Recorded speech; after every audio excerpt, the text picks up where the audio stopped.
So we've simulated what it's like to pet a goat, what it's like to be in a room, even what it's like to drink soda, but this is strange, a duck simulation. I don't even know what these kind of games are about, and I have two reviews for you today. One will be a review of Duck Sim 2008, and the other will be of a later game, a Duck Sim 2014.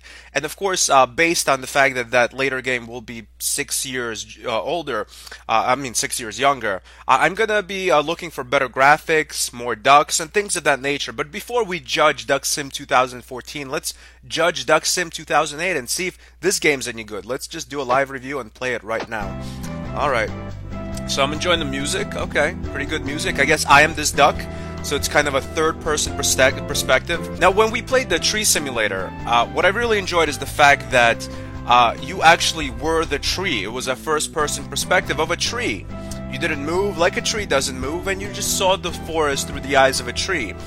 In Duck Simulator, I don't like the fact that I'm not looking at this beautiful world through the duck's perspective. I would appreciate if I was actually looking over yonder that way, to the left, whatever the duck is seeing there. But we're looking at the duck, so it's not even a duck simulator. It's more like a looking at a duck simulator, or at the very least, at the very most, I should say, a third-person perspective duck simulation.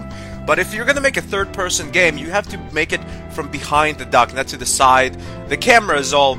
It's weird. It's a weird camera system in the game, so I do take off points for that. But I do enjoy the world. I think the world is beautiful. It's very well rendered, for 2008 at least. And I really enjoy this fantastic music. I mean, this is RPG quality music. And let me see the controls here. I guess if I click the screen, the duck ducks. So it's not just a duck simulator, it's a duck simulator. Because you are also simulating the duck ducking.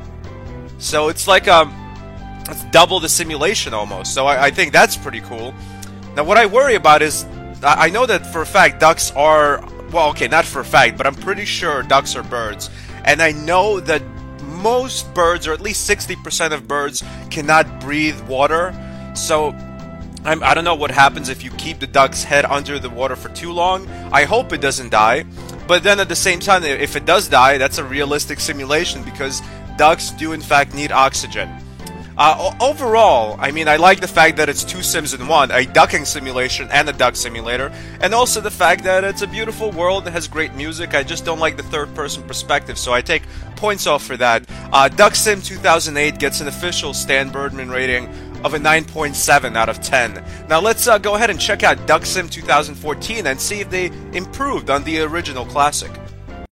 So here's Duck Sim 2014, and in the comments section I actually just noticed that the creator of the game was inspired by Duck Simulator 2008, so I'm pretty sure it's not even made by the same person. This is basically a fan-made game, which obviously I'm not going to expect too much from a fan-made game, but let's just see. I mean, the fact that it's a game from, 2014, I feel like the graphics should be improved. Maybe, they could work on some things, even though it is kind of an amateur fan-made, basically homage to the original classic Duck Sim 2008. So let's try it out.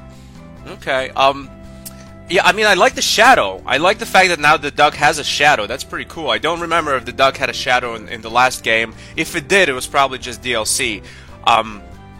Typically, games from 2008, especially duck-based games, don't really have shadows.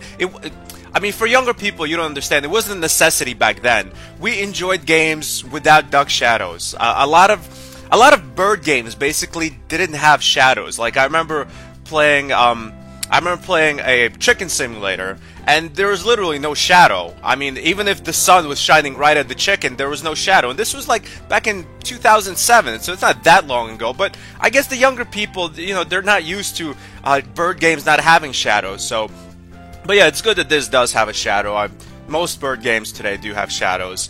The background, I'm not enjoying it. I feel like the old background wasn't as graphically advanced, but it had that cool, homey, retro vibe, that really pulled on your heartstrings. This is just, it's great graphics, but it's all flash. And let's see the controls here. I'm assuming this duck can also duck. Yep. I also like the fact that it's kind of a zoomed-in duck, so we're really close up on the duck. This is more like third person. But still from the side, but still, the fact that we're this close to the duck, it's it's pretty third person. This is as third person as a Duck Simulator basically gets. I would still prefer maybe Duck Sim 2015 or 2016 to have a first person, not a third person view of the duck. But overall, this is a good fan-made game. It's not as good as the original, but it's okay. It gets an official Stan Birdman rating of a 9.5 out of 10. Thanks for watching. Goodbye, my friends.